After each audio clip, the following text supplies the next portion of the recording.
அஸ்ஸலாமு அலைக்கும் வரஹ்மத்துல்லாஹி வபரகாத்துஹு. தனது குடும்பத்திற்காக சேமிப்பதும் செலவழிப்பதும்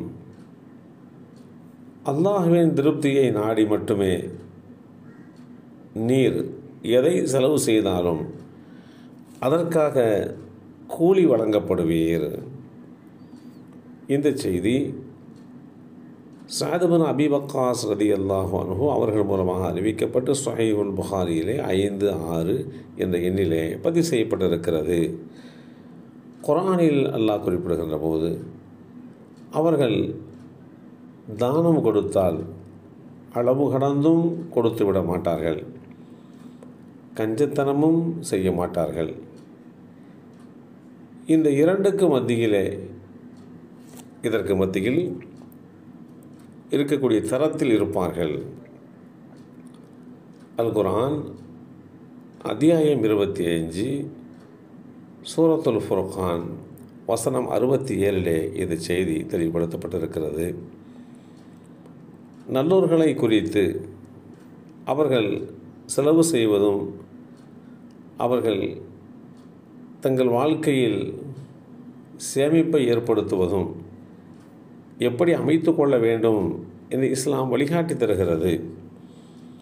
சஅத் பின் அபி வக்காஸ் ரலியல்லாஹு அன்ஹு அவர்கள் அறிவித்தார்கள், விடைபெறும் ஹஜ்ஜின் போது நபி ஸல்லல்லாஹு அலைஹி வஸல்லம் அவர்கள் நோயுற்றிருந்த என்னை நலம் விசாரிக்க வந்தார்கள். அந்த நோயினால் நான் இறப்பின் விளிம்பிற்கே சென்று விட்டிருந்தேன்.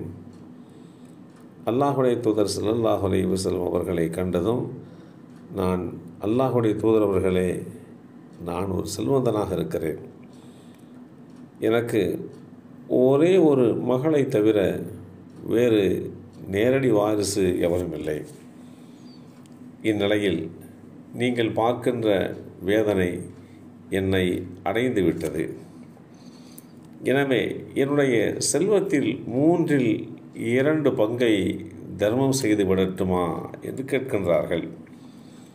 அல்லாஹுடைய தூதர் ஸல்லல்லாஹு அலைஹி வஸல்லம் அவர்கள் வேண்டாம் என்று கூறினார்கள். அப்படி என்றால் அதில் பாதியை தர்மம் செய்து விடட்டுமா என்று கேட்டேன்.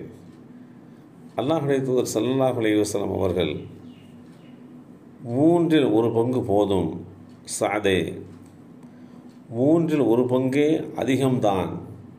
நீங்கள் உங்கள் வாரிசுகளை மக்களிடம் தேவையாகக்கூடிய கையேந்தும் ஏழைகளாக விட்டு செல்வதை விட உங்களுடைய மக்களை, உங்களுடைய பிள்ளைகளை தன்னிறைவு அடையச் செய்தவர்களாக, உங்கள் பிள்ளைகள் தன்னிறைவு அடைந்தவர்களாக இருக்கின்ற நிலையிலே அவர்களை விட்டு செல்வதுதான் சிறந்ததாகும்.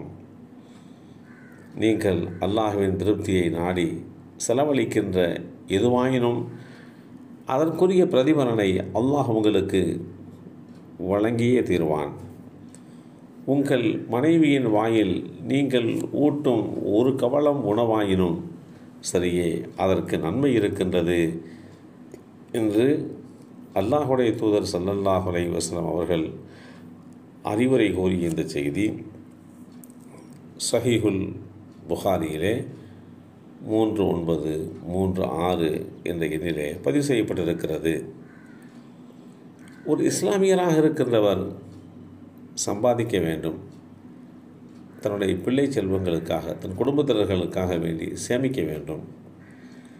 அவர்களுக்கு செலவு செய்கின்ற விஷயத்திலே தாராளமாக நடந்து கொள்ள வேண்டும்.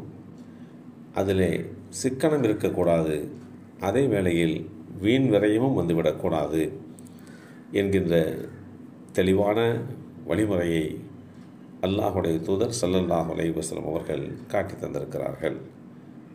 எல்லாம் வல்ல அல்லாஹு தஆலா குடும்பத்திற்காக வேண்டி சேமித்து வைப்பதிலேயும் குடும்பத்திற்காக வேண்டி செலவு செய்வதிலேயும் தாராளமான முறையில் நடந்து கொள்கின்ற நல்லோர்களாக நம் அனைவரையும் ஆக்கி வைப்பானாக. அஸ்ஸலாமு அலைக்கும் வரஹ்மத்துல்லாஹி வபரகாத்துஹு.